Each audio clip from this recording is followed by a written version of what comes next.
Hi, parents. Deacon John Wilson here, Education Enrichment Director for West Angeles Church.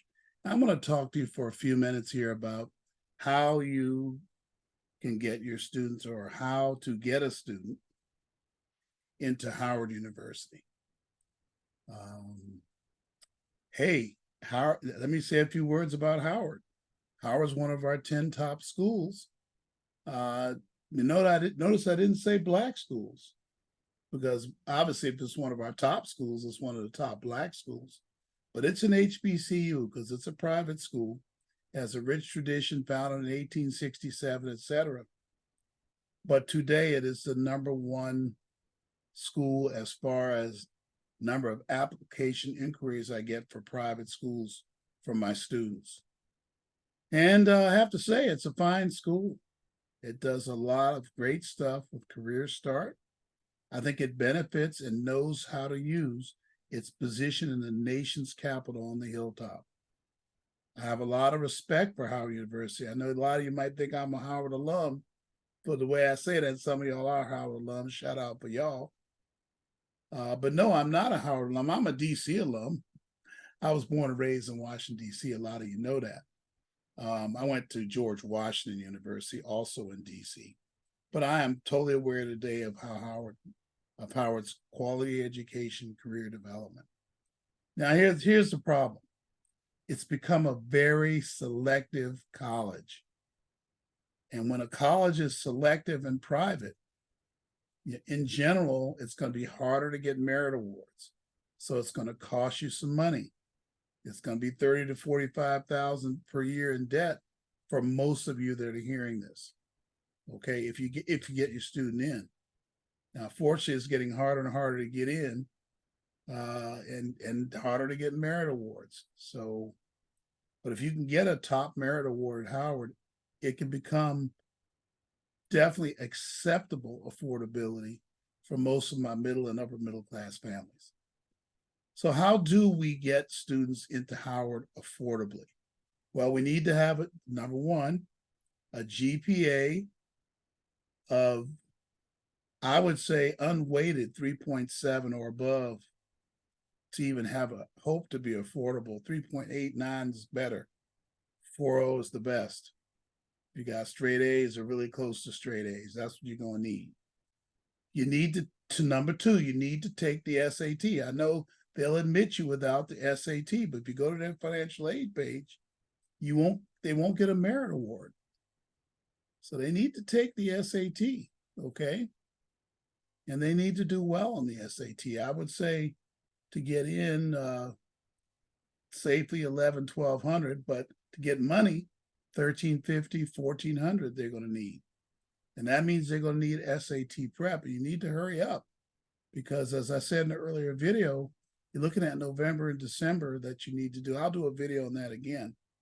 We have SAT preps, open enrollment, 3 more seats for the October, maybe 2 more for the October SAT prep. Just get a hold of me. My email address will be in here. Plus, in the description, we'll have a link for you to sign up for it. So number 2 was high SAT scores. Number 3, you need to apply by November 15th this year. They changed the date from the 1st to the 15th. So that means you have to have that application ready by the 1st to the 10th. And application submitted means everything. It means the transcript has to be already sent by your school or you have to mail it. Now, I'm going to talk about transcriptology in an upcoming meeting, so you need to get on my distribution.